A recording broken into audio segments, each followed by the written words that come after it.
Need a boost? Sometimes all it takes is tapping into your inner cool. Icebreaker's gum helps you unleash the confidence within. Each chew releases a rush of icy flavor powered by cooling flavor crystals, sending a wave of refreshment to reinvigorate all your senses. Icebreaker's convenient pack fits everywhere, from car cup holders to backpack pockets, so you can find your cool wherever you go. Grab Icebreaker's gum online or at a store near you.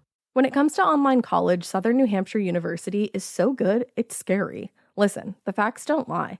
SNHU has degree programs that fit your goals, online classes that fit your life, and real support at every step. And if that wasn't enough, they've got some of the lowest online tuition rates in the U.S. This is an airtight case, you guys. Visit snhu.edu/morbid to get started. That's snhu.edu/morbid. Every good detective needs a partner to support them on important cases. Think of a State Farm agent like your sidekick, there to help you along the way in your search for coverage. State Farm can help you choose the coverage you need, whether it's for your home, car, boat, or even RV. With so many options, it's nice knowing you have help finding what fits for you so you can get back to solving all of life's bigger cases. Go to statefarm.com or use the award-winning app to connect with a local agent and get a quote. Like a good neighbor, State Farm is there. Hey, weirdos, I'm Ash. And I'm Elena. And this is Morbid.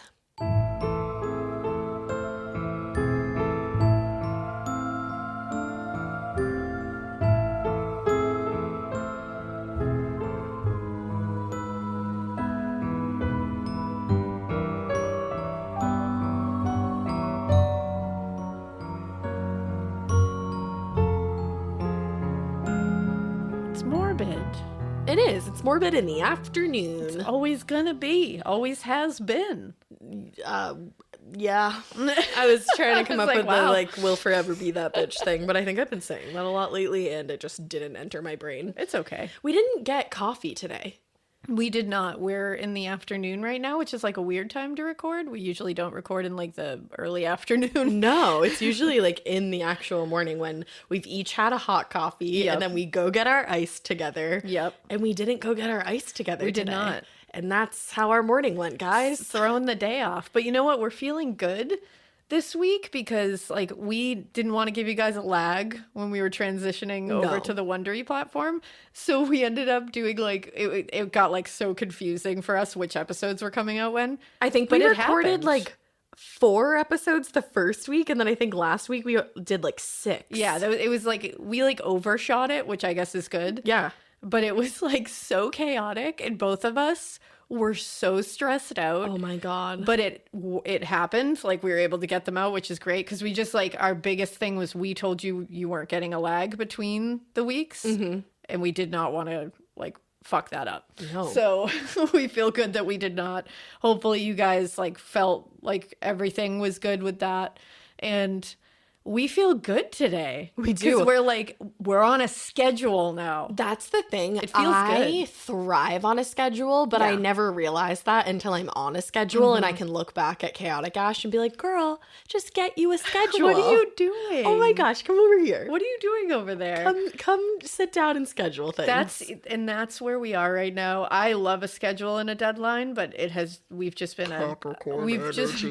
been a machine of chaos for 4 years. So it's really good that we're here and we're on a schedule. It feels good. It's going to stay that way. So hopefully it makes all of your lives easier too, because you just know when to expect and what to expect. And that's all anybody can ask for, you know? Yeah. We're all just floating around doing our best.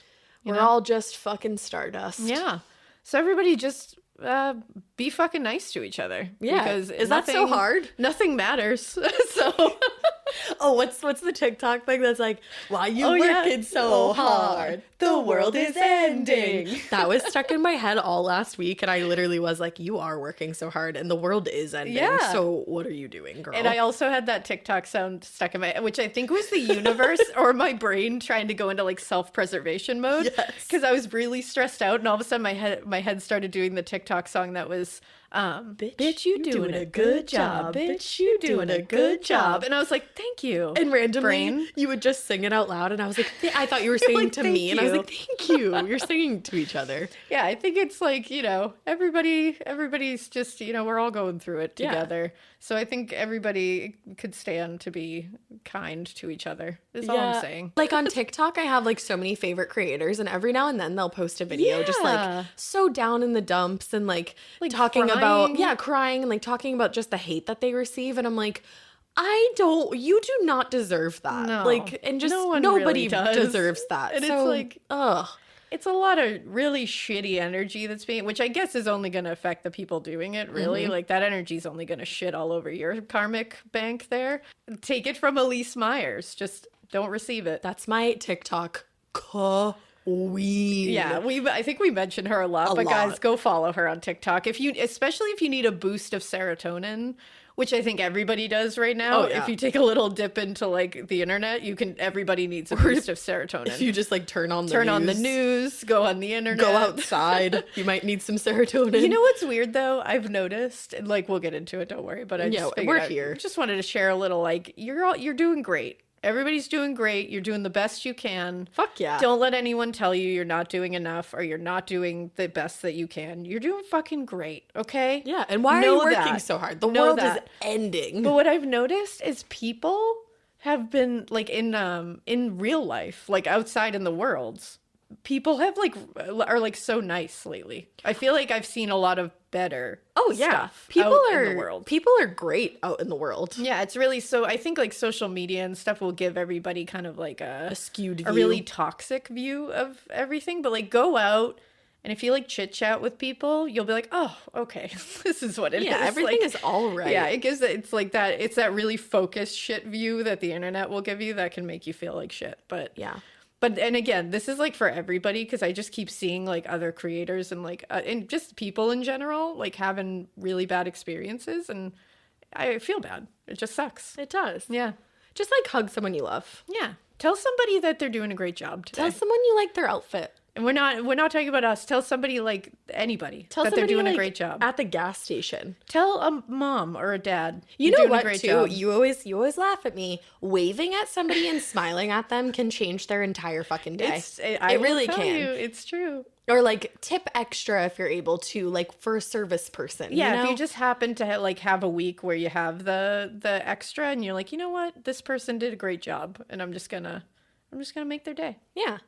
So yeah, that was like a beautiful beginning about like giving back to your community and being kind to one another and like not spreading vicious rumors about people. It dovetails right nicely into what you're about to talk about, I think. Yeah. If any of you know about the Circleville Letter writer, you're like, wow, what an intro to that episode, because that is the complete opposite of what was going down in Ohio. That's what we were going for. Exactly what we were going for. A little, I don't even know.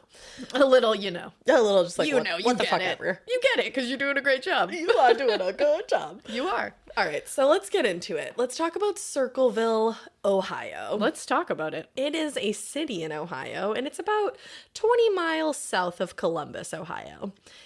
You're going to be stoked about this, and I'm sure we'll probably end up going. One of the things that it's most known for, other than being one of the safest places to live in the U.S., is a pumpkin festival called The Pumpkin Show. Fuck yeah. It started in 1903, and it still goes on to this day. Hell yeah, Ohio. Yes, it is amazing. And you said that too soon, because get this. It's said to attract people from all over the place, and usually there's more than 300,000 people in attendance. Wow, that is a pumpkin festival. Yeah, 300,000 people in attendance, a much bigger number than the actual population, which today is a little more than 14,000. Oh, wow. Back in the 70s, the population was about 11,000 people. And the reason that I point to the 70s is because that's when all the events went down that we're about to talk about. Oh, boy. But because I am who I am, we're starting in the middle of all this craziness. Love that. So we're going to start on the night of August 19th, 1977.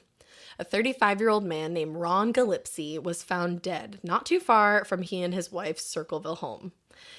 He had crashed his truck, and because he wasn't wearing his seatbelt, he was ejected from the car and most likely died from the impact of his body hitting the large tree that he had crashed into. Now, when the police got to the scene, they discovered that he had a gun tucked under his body, and they were able to determine that one shot had been fired from this gun. Interesting. Now, when the coroner was able to take a look at Ron's body, he discovered that his blood alcohol content was 0.16. Oh, wow. That's like almost twice the legal limit. So the death was quickly ruled an accidental death due to driving under the influence. Now, this was like really shocking to everybody that knew Ron personally, because everybody said he was not a big drinker at all. Like, he barely had a drink, and they were surprised that he would have had that many drinks, first of all, but also that he would have gotten into a car that impaired. Like, they were like, that just doesn't add up. And other people simply just did not buy the story that this is how he died. They were like, no, there's no way he was that drunk. Like, this is something fishy here. A lot of people thought that some kind of cover-up was afoot. Now, the thing is, at the time of the crash, Ron was undergoing what was probably the most stressful time in his entire life. Oh. And it had all started about a year earlier when his wife Mary received a letter in the mail. Now, this letter would be the first of many from an anonymous source that seemed to have the inside scoop on literally everybody living in Circleville. Jeez. This letter writer just happened to be particularly focused on Mary and her family and a couple other people in town that she was connected to. But there were plenty of letters sent around to different businesses, higher ups in the school community, the town sheriff, like everybody was getting letters, but a lot of the letters focused on Mary Gillespie. So this is like a really shitty Lady Whistledown. I can't believe you said that because I was going to put it in here later. No. But you know what? I should have put it in here earlier because I should have known you were going to say that. Also, side note, I just found out who Lady Whistledown was last night, and what the fuck? Yeah, watch Bridgerton. But anyways.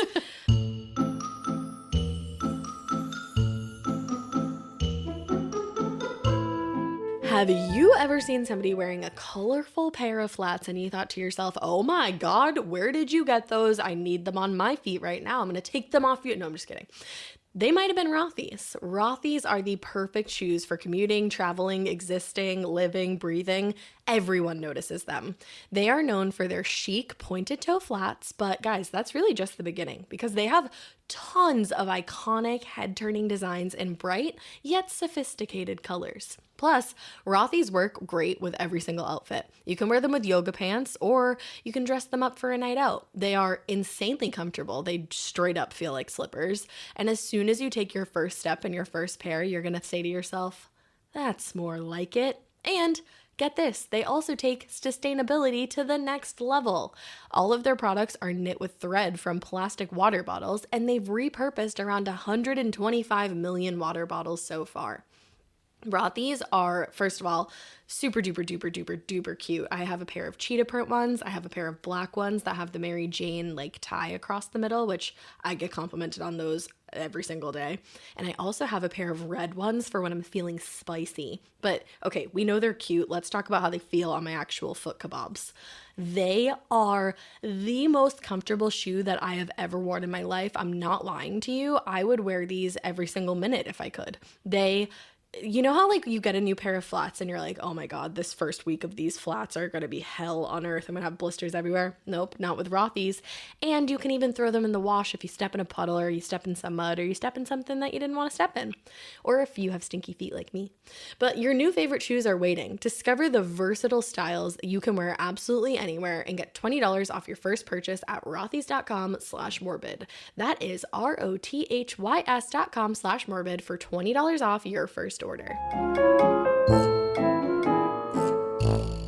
So the first letter that Mary received came sometime around 1976, and it read, "Stay away from Massie," who was the superintendent of the schools at the time.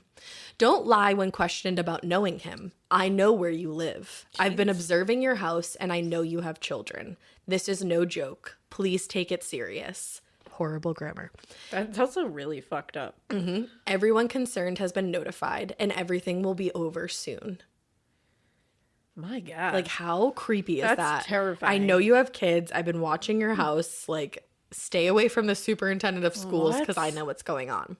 Now, like I said, other residents in the town were getting the same letters. And these letters were saying that Superintendent Gordon Massie was having all sorts of extramarital affairs with married women or making the bus drivers in the town feel super uncomfortable with his, like, unwanted advances. Ew.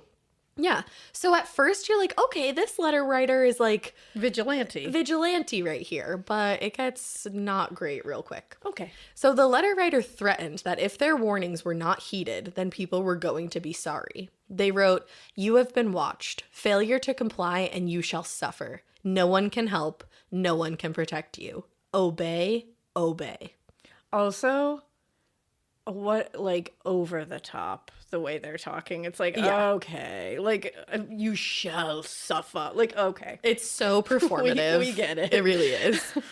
Now, the weird thing was that all of the letters were postmarked from Columbus, Ohio, but none of them had any return address, obviously. Yeah. But it's like they're all coming from one place. Now, they also all seem to be written by the same person because they all shared the same style of writing. Now, for one thing, all of the writing was in this like big block lettering.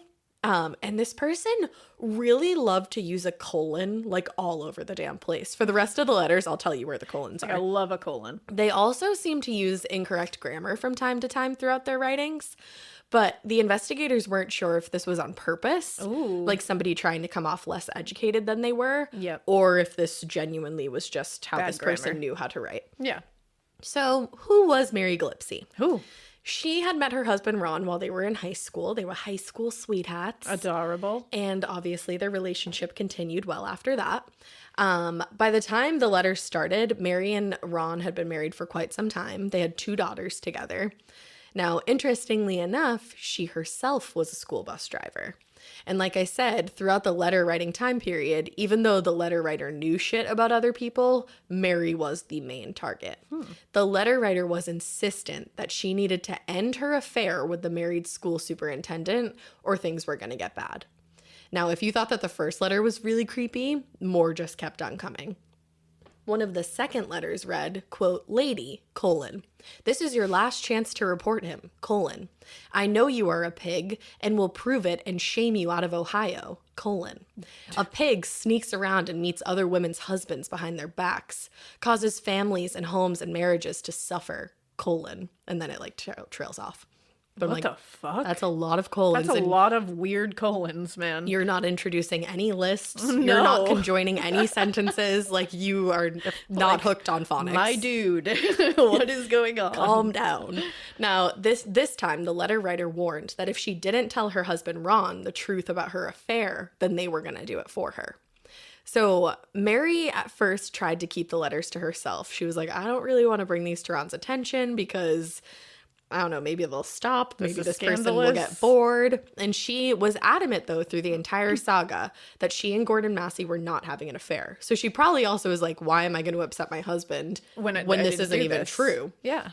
Now, eventually, though, since they were always lurking around somewhere, the letter writer sent a letter to her husband, Ron. And he informed him, like I said, he was going to, about Mary's supposed affair. Now, the letter writer took things a step further this time, though, and told Ron, "You should catch them together and kill them both." That escalated quickly. Real quickly. Jesus. Yeah. So when Ron brought things to Mary's attention, she, like I said, vehemently denied having any affair. And she told Ron, she was like, I just thought they were going to go away, but clearly this person is unhinged. Yeah. Now, she could not have been more off with her assumption that these letters are just going to go away, because not long after Ron got his first letter, another one came addressed to him specifically. This one said, "Gillespie, you had 2 weeks and done nothing. Make her admit the truth and inform the school board. If not, I will broadcast it on CBs, posters, signs, and billboards until the truth comes out." Also, like, why? Why do So, you care so much? Here's the thing. Like, invested in other people's business. Like, damn. Right, like, what's your problem? Get a hobby. My first thought hearing all of this, I was like, okay, is this his wife? Well, that's what I would initially think. You can't find anything about, like, his wife, like, if she was spoken to or anything, interviewed, anything. That's honestly the only person who it would make any sense for Right. anything like this to come from. Because it's like, okay, why do you care? Mm-hmm. Like, get out of people's business. Go do something. But that's the thing. And Mary, like I've said like 25 times, she was the main target, but they were also writing to other people about like different affairs that other people were having. So this is just like This a is crusader of like Yeah. of monogamy. It really is. But they were also sending people of morality, to be honest. Oh, yeah. Because they were sending like business owners things being like, your business is corrupt and like, fuck you, blah, blah, blah. Like, I'm going to tell everybody not to shop at your store. Yeah, it's the morality police that are always the worst ones. Truly. So at this point, the couple obviously is trying to figure out who the fuck is messing with them. And they had also been talking about the letters with some of their close friends and family members. Now, specifically Ron's sister, Karen, her husband, Paul, and Paul's sister. Okay. So one night, Mary and Ron hosted the trio who knew about what they were dealing with, and these were the only people who knew. And Mary dropped a possible suspect's name. She said, I think this could be David Longberry. That's what I thought. I thought the same thing the entire time. I was like, it's David Longberry, guys. I just had like a psychic moment and DL was up in my forefront thoughts. Yeah, we all know David Longberry. You know what? We all do know David Longberry. Do we? I love it. David Longberry was a fellow bus driver who Mary obviously had met through work. And when they first started working together, he was super flirty and he asked Mary out on a date. And she said, I'm married, I got kids, no thanks, but how sweet of you. Now, she felt like ever since she turned him down, he was acting like super weird toward her, kind of just like pissed off that she hadn't said yes to the date. How dare her. He gave her like a weird feeling whenever she was around him. So we do all know a David Longberry. Absolutely. Have you ever declined somebody's date and then like, you know exactly what I'm talking about right now? Of course. It's your fault. It is. It has nothing Always. to do with them. Yeah. Or the fact that you're married with children. No. Now, the letter writer definitely did seem like they were out for some kind of revenge against Mary particularly, so I don't blame her for thinking that it could be this man she turned down. So that night, Mary brings up David's name to everybody, and everybody at the house decides they should write him a couple of letters of their own, just saying, the jig is up, we know who you are, demand that this stops, like, enough is enough. Yeah. So they send out their own letters. I think they sent out like 4 or 5. And the letters actually seemed to stop for a couple of weeks. Huh. Yeah. So they definitely thought that they had the right guy. But unfortunately, at this point, things escalated. Uh-oh. The letters may have stopped momentarily, but now there were random signs popping up all around town. Oh, damn. Now, these signs were heavily focused on Superintendent Massie, but they were also making incredibly damning accusations that involved Mary and Ron's 12-year-old daughter. Yeah. Are you kidding me? No. And I'm going to put a trigger warning in here because just a trigger warning about like sexual like, nastiness. terrible? Like this is horrific. Oh, God. So the signs were saying that the daughter and the superintendent were involved in a quote unquote sexual relationship. Jesus. But if we're talking about a grown-ass man and a 12-year-old here, I for damn sure would not be calling that a sexual relationship. Instead, call him what he is, right on the sign, what's true, that he's a damn pedophile, if that's the case. And also, how fucking dare you name that child? Seriously. How fucking dare you? Seriously. Morality my ass. Oh, and it only gets worse. You want to name him if that's the truth? By all means. Absolutely. But what the fuck is wrong with you? Seriously. This case is infuriating. Now, in addition to the signs, Mary was still getting more letters that threatened her daughter's safety. Jesus. One written to her said, "It's your daughter's turn to pay for what you've done. I will come out there and put a bullet in that little girl's head."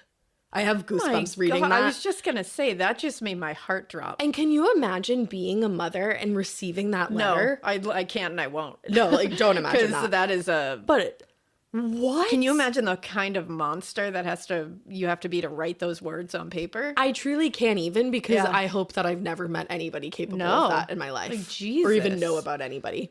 That's horrific. This is just like the most precious thing ever, and it ruins you because obviously we know that Ron has passed away. While the signs were being posted up around town, he would get up early every single morning and go along the route that they usually popped up on and just like everywhere around town in hopes to get them all out of the ground before people in the town woke up and started going to work. Oh my God. Because he was like, my family's name is just being tarnished. Yeah. Like, I need to get this out of here. That's horrible. I'm surprised that he didn't die of a heart attack, to be honest. Like, I would have lost my mind. Now, let's go back to where we started this entire thing. Friday, August 19th, 1977. This is the night that Ron is found dead in his truck with one bullet having been fired from his .22 caliber gun. So Mary was away in Florida that weekend with Ron's sister, Karen. Now, before Ron hopped in his truck that evening, he got a phone call. So obviously at this point, people are saying this is the letter writer. Yeah. And we pretty much know for sure. So after Ron got off the phone, he told his daughter, the one who had become the target of all the signs around town, that he was ready to settle this thing once and for all. Hugged her goodbye, grabbed his gun, hopped in his truck to track down whoever he thought this must have been.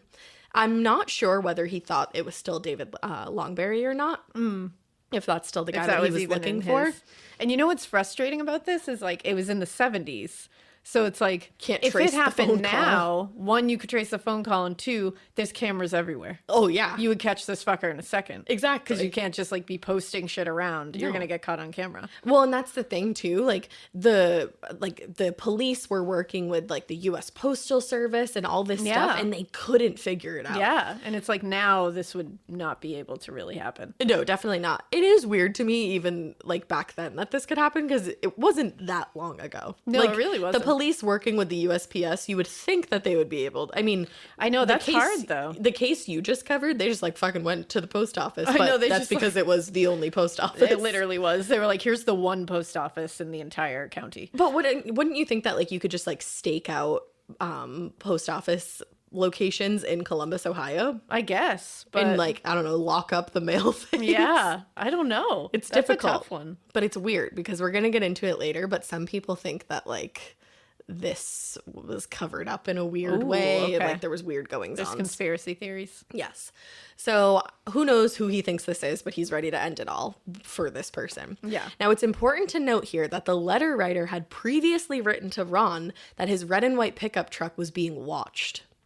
So it's possible that they knew Ron was coming for them if they were Okay. sitting there watching it. But at the same time, they may not have known because who knows where they are. They just called. And we don't know what was said on the phone call, which is so frustrating. I want to know. I do too. Now, another important note is that the kids did not seem to think that Ron was drunk when he left the house. Okay. And when Sheriff Radcliffe first heard of Ron's accident, he already had a suspect in mind. That suspect's name has never been released, but they did pass a polygraph, and the sheriff changed his mind pretty much as soon as they passed that polygraph and said, you know what, I don't even think foul play was involved here. It was an accident. Huh. So, like, immediately upon hearing that Ron was dead, he had somebody in mind, but then was like, no, never mind. They passed a polygraph. No, they It's passed fine. a polygraph. That this was just an accident. Yeah, that makes sense. It's like, wouldn't you think it was an accident when you first ran out there? And it's like, if you have someone in mind for that, that's a problem that person's just walking around like just living their lives. And it's like, why would you think they would do something like that? What kind of Truly. person are they? Yeah, who knows? That's weird. It's very weird. Just like changing your mind so quickly about that, it doesn't make any sense to me. Now, in the beginning of this whole thing, I told you that a ton of people around town were not so sure that this was an accident. Now, the main question on their minds was, who did Ron fire his gun at? Yeah. Because he had fired his gun along Yeah. that way, and he hadn't been driving for very long. Like, he wasn't very far from his house. Now, secondly, why was he so drunk for somebody who barely drank? That didn't make sense to them. I will say I would be craving a stiff drinker for if this was what my family was going Yeah, through. I get that. But I don't know. It's weird. And finally, he crashed after going through an intersection that he went through all the time. Which was weird. They did say that the car was traveling at like a very fast rate. And if he was angry and upset, I mean, how quickly, we know how quickly things can happen. So I don't know. I feel like certain things could be explained away, but other things are definitely strange. Yeah.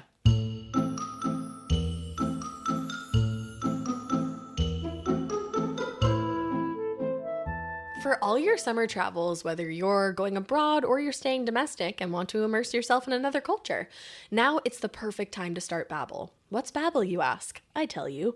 Babbel is the language learning app that has sold more than 10 million subscriptions. And thanks to Babbel's addictively fun and easy bite-sized language lessons, there is still time to learn a new language before you even reach your destination. Continue to learn it on your way there, on the plane, on the train, wherever. It's super easy. With Babbel, you literally need 10 minutes to complete a lesson. So you can start having real-life conversations in a new language in as little as 3 weeks. Do you know how much Spanish I took in high school and I still can't speak the language fluently is what I meant. Other language learning apps use AI for their lesson plans, but Babbel lessons were created by over 150 language experts. Their teaching method has been scientifically proven to be effective. And with Babbel, you can choose from 14 different languages. There's Spanish, there's French, there's Italian, there's German, there's more. Plus, Babbel's speech recognition technology helps you improve your pronunciation and your accent. There are so many ways to learn with Babbel. You have lessons and access to podcasts, there's games, there's videos, there's stories, and there's even live classes, which are super fun to sit on.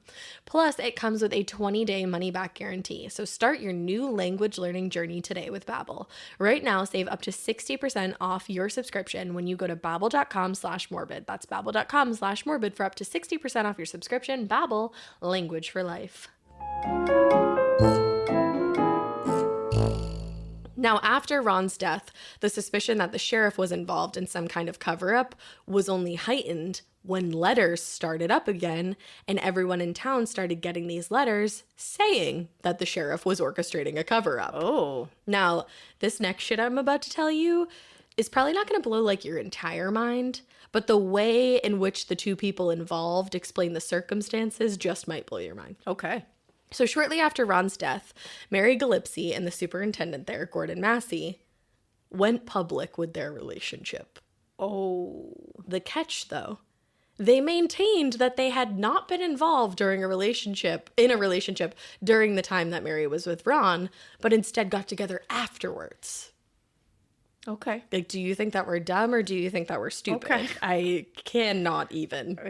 I'm over here. Yeah. I don't know about that. There's that. So years go by, and after Ron's death, and these letters don't stop, and neither had the signs.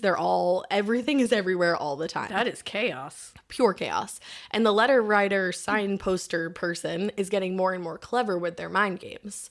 Now they're posting all kinds of signs along Mary's bus route about her daughter, because remember, she's a bus driver, and they know her bus route, which is interesting to me.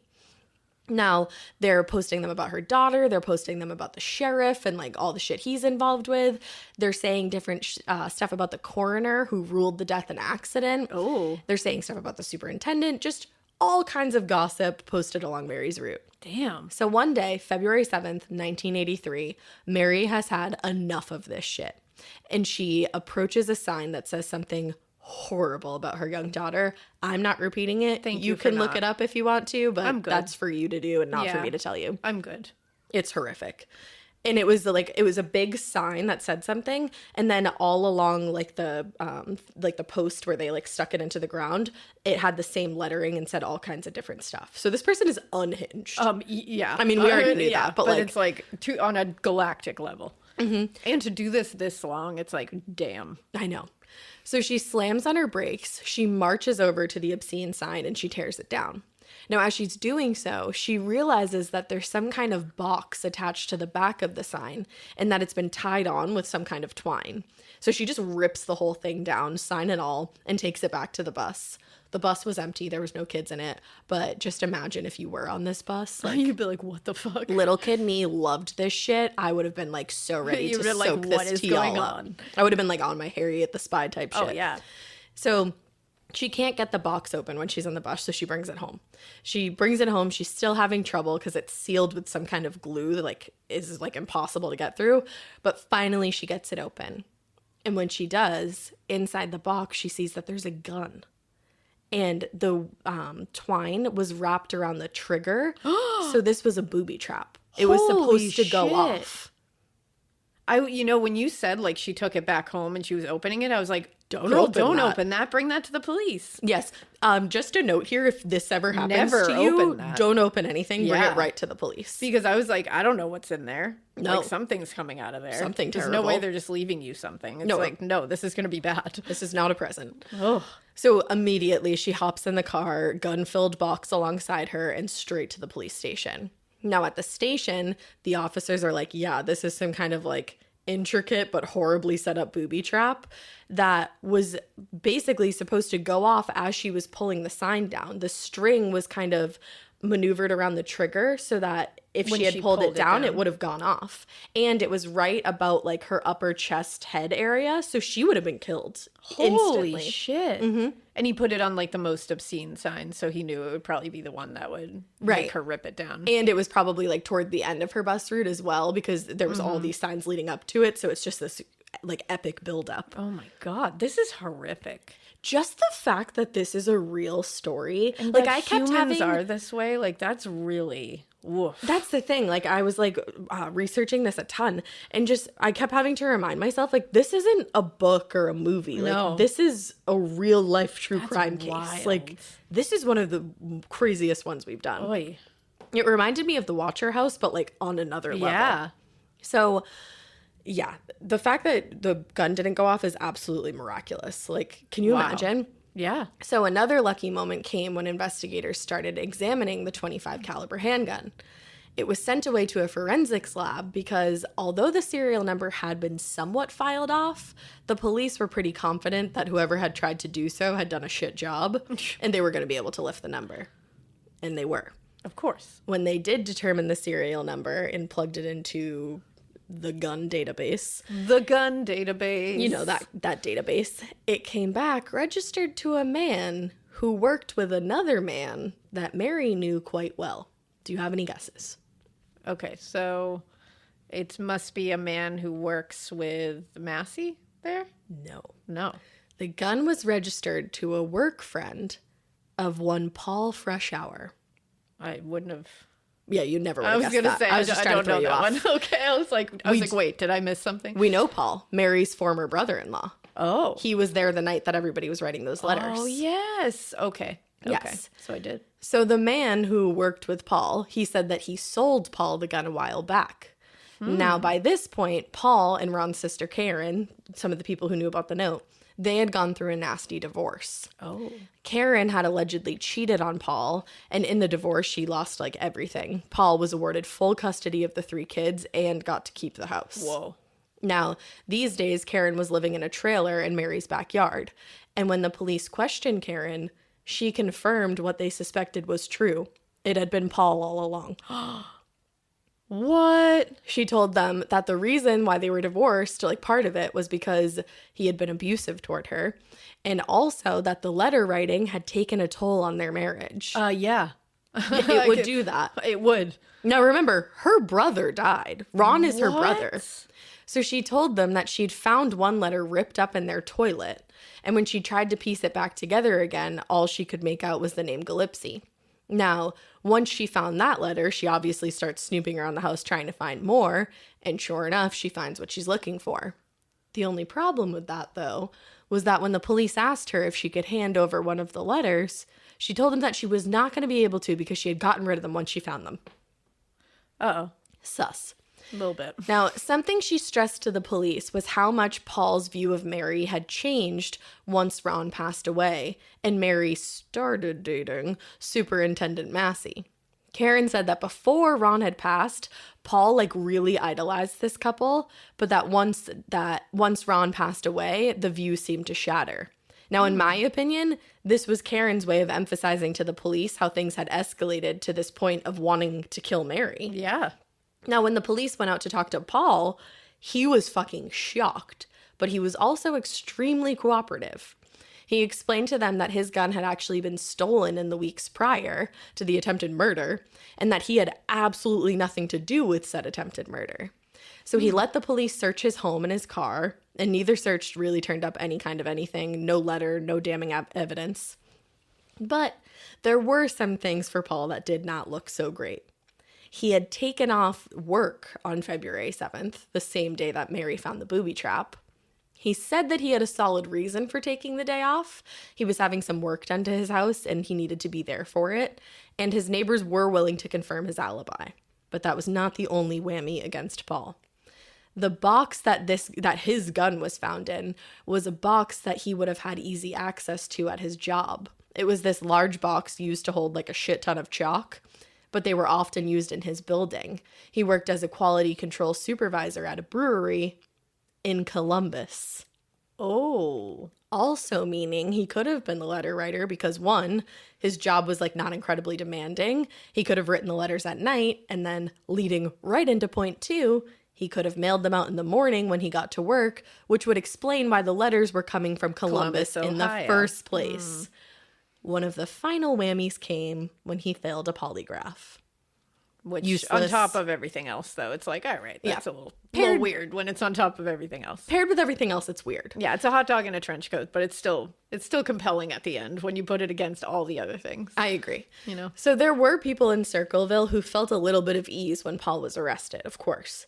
But other people were downright pissed, and they were like, no. The cops have the wrong guy. That's not Paul at all. Yeah. He had always thought that his brother-in-law, Ron, had been murdered, and he actually spoke with the sheriff, Sheriff Radcliffe, on multiple occasions, begging him to take a closer look at the case. Okay. Why would he be urging the sheriff to look into this case if he was the mastermind behind the entire ordeal?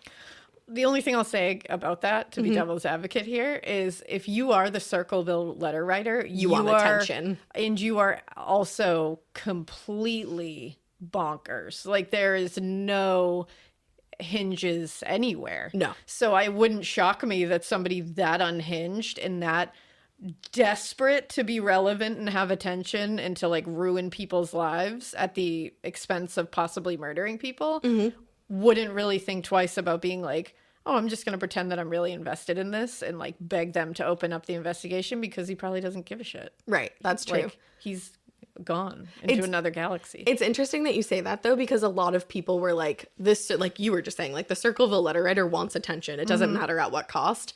Paul was not that kind of person. And they were like, But is this his like alter ego? it could be. I don't know. So some people thought that Karen was involved and that this was some kind of setup because she was so pissed after the divorce because she had lost literally everything. That could be it too. Now, before the case even went to trial, a woman came forward to the police with information that seemed to clear Paul's name at least a little bit. She was also a bus driver, and she had been traveling down Mary Gillespie's route about 20 minutes before Mary would have come along. This woman said that she saw a sandy-haired man standing in the same spot where the booby trap was found, but that as she was driving by, the man turned away from her as if he was going to use like the great outdoors as his own personal restroom. So she was going to pee. So she didn't get a good look at his face. But she did describe the man, in addition to having sandy hair, as a big man. And she also mentioned that he had been standing alongside a yellow El Camino. Now, neither physical description matched Paul. He had like super dark hair and he was smaller in stature. But they would describe another man that Karen was connected to, her new boyfriend. Oh. Who was a large man with sandy hair. Oh. Also of note, Karen's brother drove a yellow El Camino. Oh. Circumstantial, but strange nonetheless. Compelling. Now, for some reason, this information was never brought forth at Paul's trial. Okay, what the fuck? There was an entire police report about this, and it was never brought forth in his trial. Especially the yellow El Camino. Like I feel like that's a pretty. I mean, I don't know. In the 70s, maybe yellow El Caminos were more prevalent. They sound like they would be. They to feel be like honest. they would be, but I'm like, were they that prevalent? I don't know. Well, and the fact that it's matching the description of two people in her life, like, That's pretty wild. She has a lot of motivation. She does. I don't really know what the motivation would have been for Paul to write these letters. Weirdly, the way that one of the first ones that you read sounded, I immediately thought it was a woman. Me too. So that's interesting too. And you know what? You're a smart gal, because an FBI profiler might have the same opinion as you. Okay, cool, because that was my first thought. Because, and we'll get into it, I think it's a woman, personally.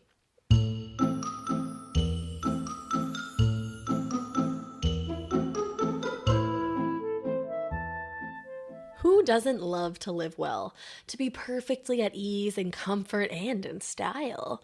Hunter Douglas can help you do just that with their innovative window shade designs, gorgeous fabrics, and control systems so advanced that they can be scheduled to automatically adjust to their optimal position throughout the day. I mean, it's really a new world. Perhaps it's the way that the shades diffuse harsh sunlight to cast a beautiful glow across the room, or maybe it's being able to enjoy the view outside the window while protecting your privacy inside. Or maybe it's the superior insulation that these shades provide, keeping you warmer in the winter, cooler in the summer, and even lowering your utility bills. I'm sorry, are these shades superheroes? Or is it simply just that Goldilocks moment when you walk into a room and everything about it just looks and feels right? And when you tap into Hunter Douglas's Power View technology, your shades can be set to automatically reposition for the perfect balance of light, privacy, and insulation, morning, noon, and night. So live beautifully with Hunter Douglas. Enjoy greater convenience, enhanced style, and increased comfort in your home throughout the day. Visit hunterdouglas.com/morbid today for your free Style Gets Smarter design guide with fresh takes, creative ideas, and smart solutions for dressing your windows. That's hunterdouglas.com/morbid for your free design guide. With my schedule and how I'm just go, go, go, go, go, I really don't have a ton of time to do the things that I really do want to do. And one of those things is reading. I used to be such an avid reader. But guess what? That is exactly why I love Audible, because now I can be an avid reader but not set aside a poop ton of time sitting down on my couch. Audible offers an incredible selection of audiobooks across every genre, from bestsellers and new releases to celebrity memoirs, mysteries and thrillers, motivation, wellness, business, and more. You'll discover exclusive Audible originals from top celebrities, renowned experts, and exciting new voices in audio. As an Audible member, you can choose one title a month to keep from the entire catalog, including the latest bestsellers and new releases. And all Audible members get access to a growing selection of audiobooks, Audible originals, and podcasts that are included with membership. You can listen to all you want and more get added every month. You can also listen to Morbid on there. Hello. You can listen while you're working out. You can listen while you're driving your car. Listen while you're grocery shopping. Just keep your head on a swivel, of course. I absolutely love Audible. I think you guys are too. Let Audible help you discover new ways to laugh, be inspired, or be entertained. New members can try it free for 30 days. Visit audible.com/morbid or text morbid to 500-500. That's audible.com/morbid or text morbid to 500-500 to try Audible free for 30 days. Audible.com/morbid. Now, this case is just so nuts. It's insane. So once he was placed under arrest, the sheriff wanted Paul to hand over a writing sample, quite obviously. But this was not your typical, like, hey, can I get you to write down a couple random sentences and we'll just compare the two fucking putifos or whatever. They were not putifos back then. I was like, probably not. No. Instead, he was handed one of the Circleville letters and asked to copy the letter in its entirety. So, at first I had your face, but at the same time, I then wondered if they were handing him the letter itself to see if it, like, would elicit any kind of response. And to maybe see if it was obvious that he was trying to write differently. Exactly. Maybe. Like, just maybe there was some kind of underlying motivation here. I was, like, really proud of myself for, like, seeing, like, why the tactic would happen. I was like, ooh, maybe this is why they're doing it. Maybe. Cops be doing that. So, yeah, when he was taken to trial in October of 1983, he only ended up facing time for the attempted murder. Like, nothing about being the Circleville letter writer, because what charge would that even be? Like stalking. Yeah, there could be like but a ton of them. But I don't know what laws were really not I don't great think then. stalking laws had been made at the time, actually. So I don't think that would even be a thing. Yeah, so he was just facing time for attempted murder, but the judge did allow a ton of letters to be brought in as evidence against him. I think the total number was 39 that they let in. Now, the prosecution claimed that the writing in the letters, the writing on the booby trap, and Paul's handwriting samples all matched. The defense argued that Paul was not on trial for writing the letters, and instead they pointed to the possibility that all of this was a setup. And obviously, they specifically pointed the finger to Karen, saying that she would have the most to gain if Paul was behind bars, which is literally just a fact. Yeah. They weren't wrong, but the jury had already made their decision. They agreed that Paul was guilty, and once the verdict was read, he was sentenced to the maximum possible sentence at the time for attempted murder. Oh, damn. 7 to 25 years. Whoa. You ready for the kicker? I'm ready. Paul's in prison. Letters don't stop. Oh, no. The letters didn't stop when he was put in prison, when he was placed on a pen and paper ban, when he was placed on an actual mail ban. Also, they were, like, obviously, like, when he was allowed to read letters and write them, they were looking at all of this, and they didn't find anything. Oh, man. He was placed in solitary confinement at one point because the letters wouldn't stop. And even after multiple searches of his cell to see if somehow he was smuggling in pen and paper, no, he wasn't, and the letters continued. So he's just a completely innocent man in jail. Maybe. Whoa. So Paul actually got a letter himself while he was in prison, which read, "Fresh hour. Now when are you going to believe me you aren't getting out of there? Colon. I told you 2 years ago when we set him up. Colon. They stay set up." So now this person is trying to make it seem like they're working together, but the belief the entire time was that one person was responsible for these letters. All the handwriting was the same on the signs, on the letters, like everybody just believed that this was one person. This person just sees that they've got a momentous amount of power right now. 100%. So they're like, now I can make it look like he had something to do with it anyway. Exactly. Now, eventually, the warden of the prison himself wrote a letter to Paul's ex-wife, Karen, saying it was entirely impossible for Paul to be writing these letters. There was no fucking way he was the one writing letters that were continuing to be sent out. And the letters that were being sent out were still postmarked from Columbus, Ohio. And Paul was being held at a correctional facility in Lima, Ohio, or Lima. I didn't look that up, which was about an hour and a half away from Columbus. That I did look up. Oh, damn. So it doesn't really make any sense. It doesn't make any sense. Like I can't think of any way that this would have happened. Although I forget where I read this, but somebody pointed out, I'm going to find it later. Somebody pointed out that maybe he could have written a batch of letters, like knowing that he was going to prison, and then was working with somebody and had those letters sent out, or had them set up to be mailed out somehow. But then it's like, why would he implicate himself? Yeah. If he was trying to make it look like he didn't. Yeah, it doesn't make a lot of sense, but it was just a point worth noting, I guess. Interesting, for sure. So ultimately, even though it became pretty clear to most people that it was like full-blown impossible that Paul was sending these letters, he still served 10 years for the attempted murder. But he was released on parole in 1994. Damn. Mm-hmm. By that point, it had been 20 years since the letter writer had stepped on the scene. 20 years. Wow. Now, right before Paul was released from prison, Unsolved Mysteries decided that they wanted to air a special about the case. And they actually reached out to some of the people involved and just like different people in the town to see if they wanted to be part of the episode.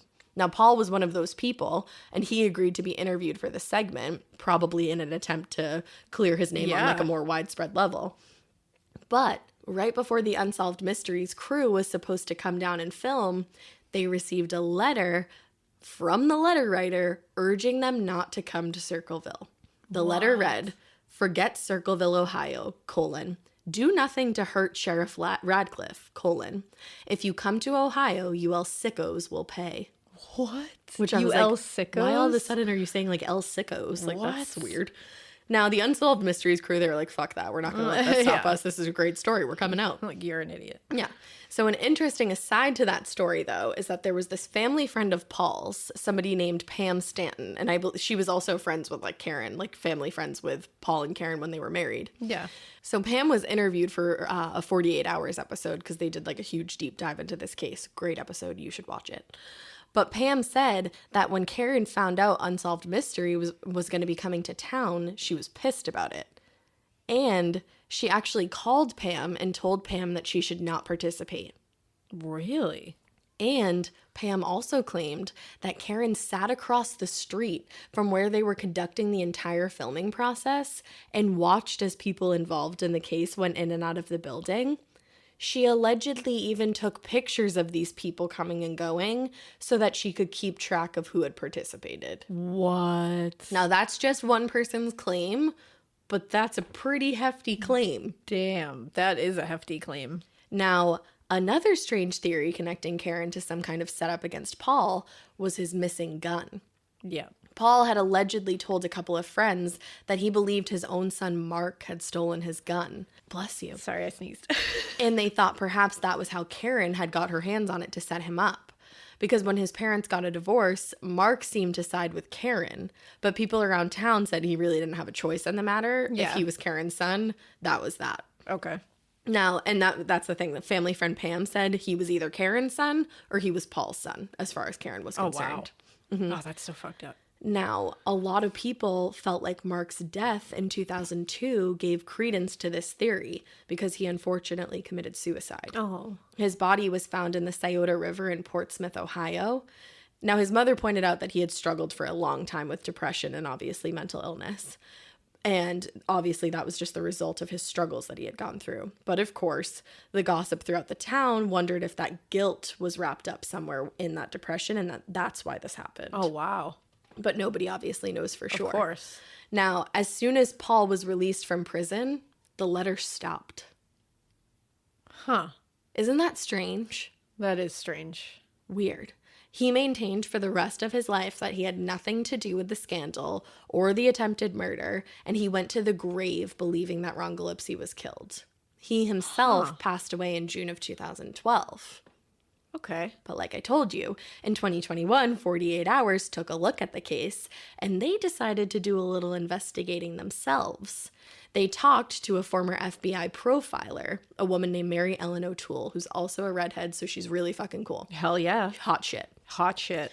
After reading through the letters, it was Mary Ellen's belief that this letter writer was not highly educated, which points away from Paul because he had a master's degree and a couple other degrees as well.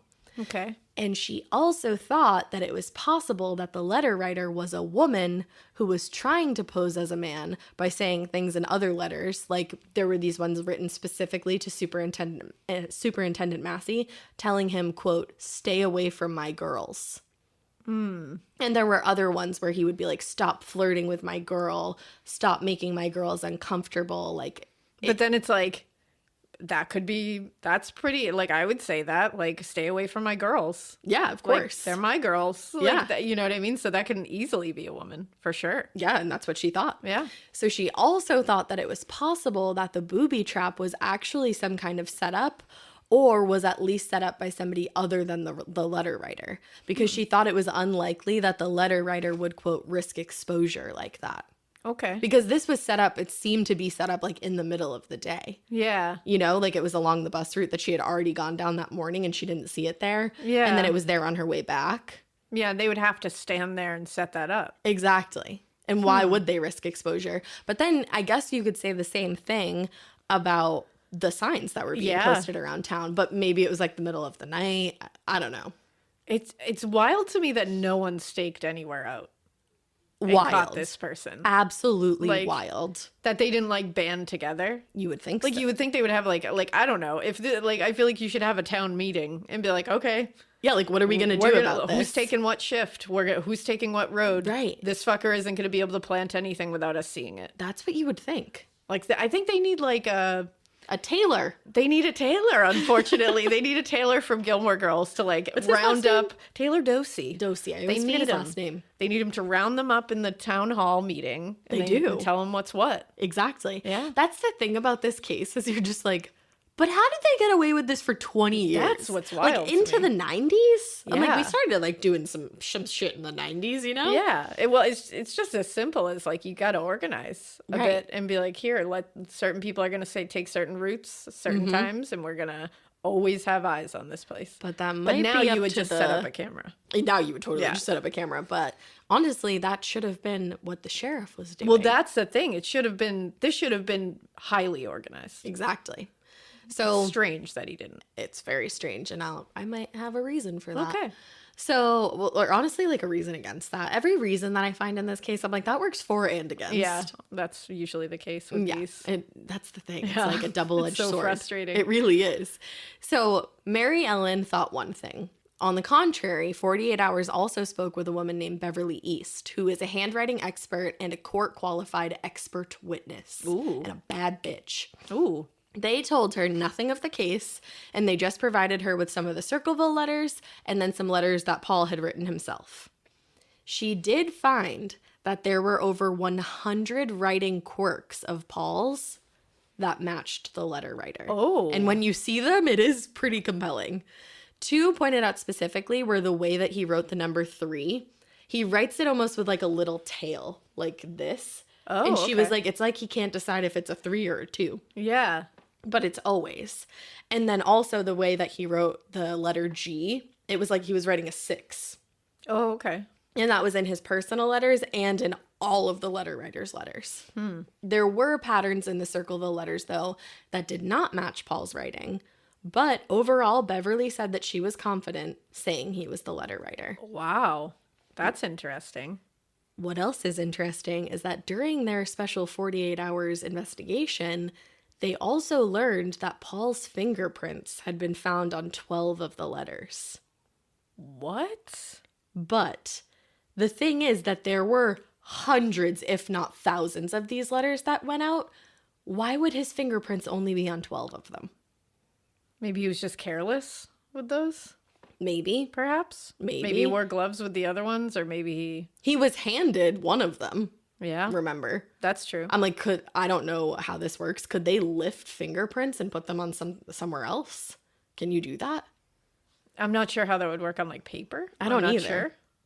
Huh. Some people thought maybe another setup. Now, I had mentioned earlier in the episode that people wondered if the sheriff, Dwight Radcliffe, was involved in a cover-up. Yeah. People point to the fact that he was trying to be elected president of the National Sheriff's Association, and that obviously it would not look great for him if there was some kind of psychopath letter writer, attempted murderer on the loose, and that's why certain information given in the case never made it to Paul's trial, and why they were so quick to find him guilty, even though pretty much all of the evidence in the case was purely circumstantial. Yeah. But at the same time, why would you not then just go find the actual letter writer when you realize that this is not ending? Yeah. It's weird. It doesn't make sense. Now, this is really horrific, and I will give you a trigger warning for this. It's sexual abuse and sexual abuse against minors. Oh, terrible. He was not the only official who was confirmed to have a reason for covering this entire thing up. The coroner, Dr. Carroll, who ruled Ron's death a suicide, had been accused by the letter writer of being a pedophile. Oh, Jesus. That turned out to be true. Oh, no. He was charged with 12 counts of gross immorality, sex crimes, corruption of a minor, pornography, obscenity, and indecent exposure in 1993. Wow, what a disgusting fucking monster. Yeah, so it would not be hard to believe that Ron Gillespie did not, he may not have even been intoxicated. He could have just faked that entire report. Holy shit. Finally, one of the original suspects, David Longberry, the driver who Mary thought had a motivation to attack her because he was upset about not wanting to go on a date, trigger warning, he raped an 11-year-old girl in 1999 and has been on the run ever since. What the fuck? Has not been found. Are you kidding me? I am not kidding you. Oh my God. So this is the thing, a bunch of the key characters in this case are fucked up. Very bad people. Very bad people. And these are people with high positions. I mean, God. David Longberry was a bus driver, but in a position of power and in a position where he had easy access to children. I was just going to say, in a position to be in charge of children. Right. Holy shit. So people are still divided to this day whether or not Paul was the actual letter writer and what the fuck went down in Circleville, Ohio. But pretty much all of the people in this case have passed away by this point.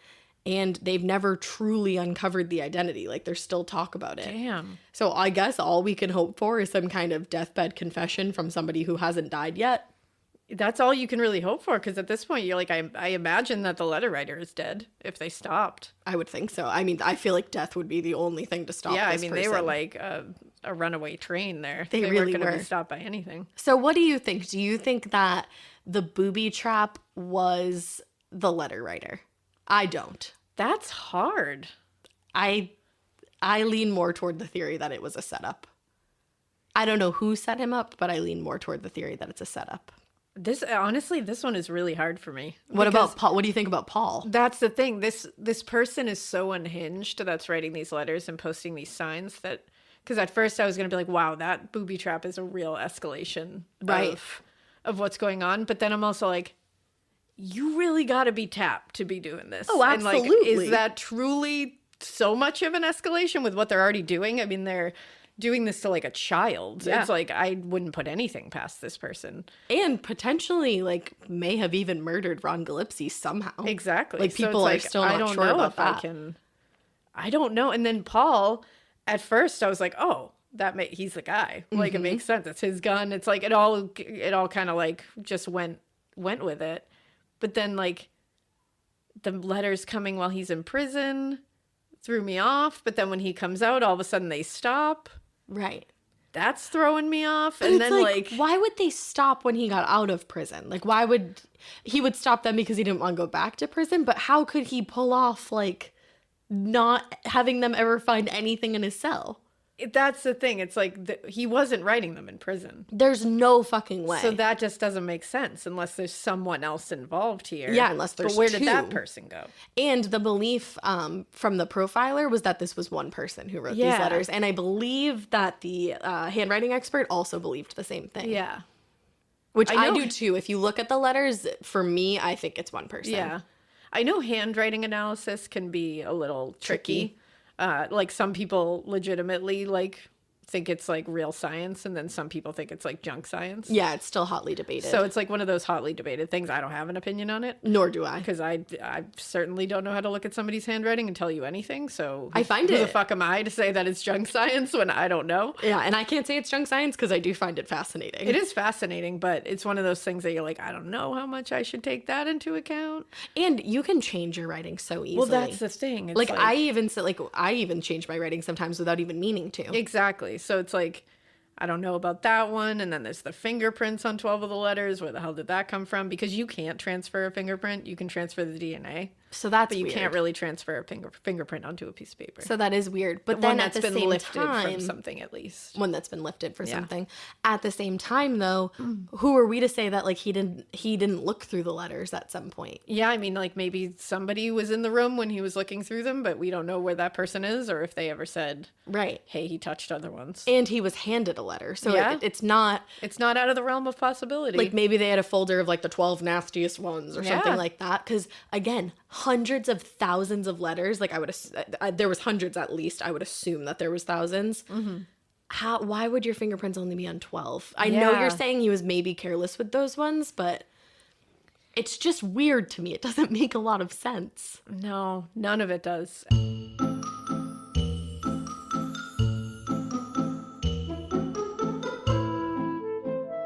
As a morbid listener, you know that the world can sometimes be a scary place. If you're a morbid listener, you probably feel like it's always a scary place. But no matter what happens out there, home should always be the safest place there is for you and your family. And that is exactly why I recommend SimpliSafe Home Security. SimpliSafe is advanced whole home security that puts you, your home, and your family's safety first. And here is why I love it. I have a camera on just about every freaking point of my house that you could see. I have cameras in the back. I have little sensors that say toot toot when you enter the room, so nobody can literally ever get into my house without me knowing it. And the best part of all, panic button right next to my bed. No, don't even try it. Don't even try it. SimpliSafe offers comprehensive protection not only against intruders and burglary, but against expensive home hazards from flooding to fires. With 24/7 professional monitoring, SimpliSafe's agents take action the moment a threat is detected, dispatching police or first responders in an emergency, even if you're not home.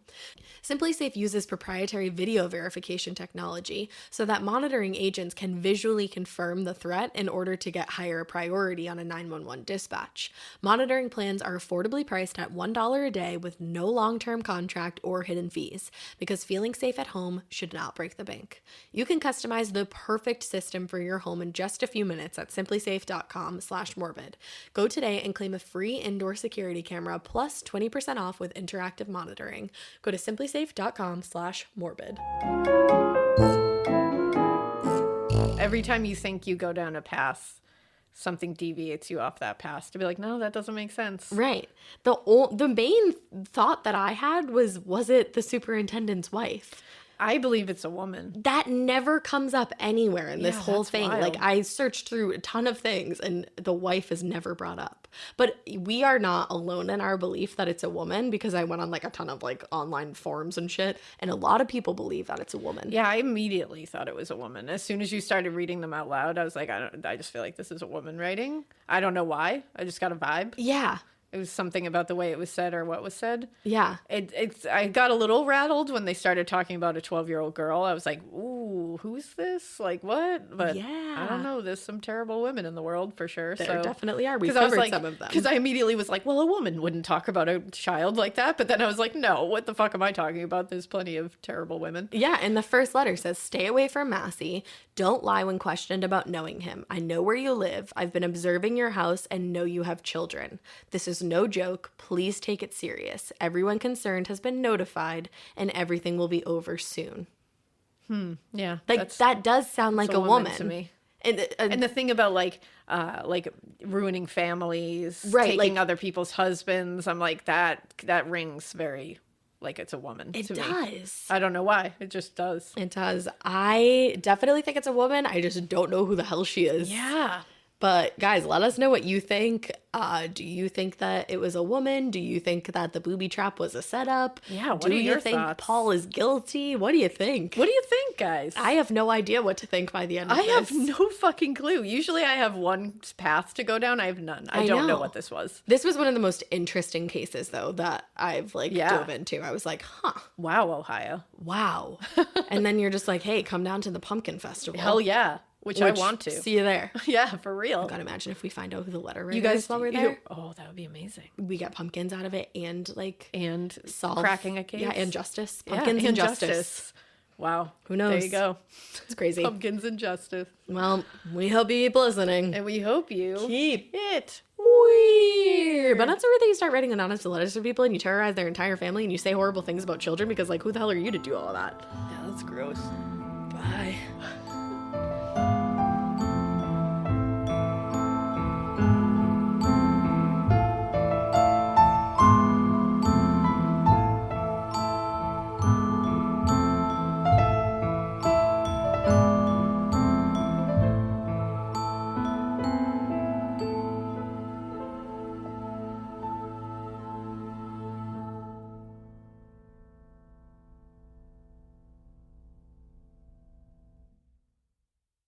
Waking up exhausted, foggy, and running on empty? For me, one of the missing pieces was magnesium support.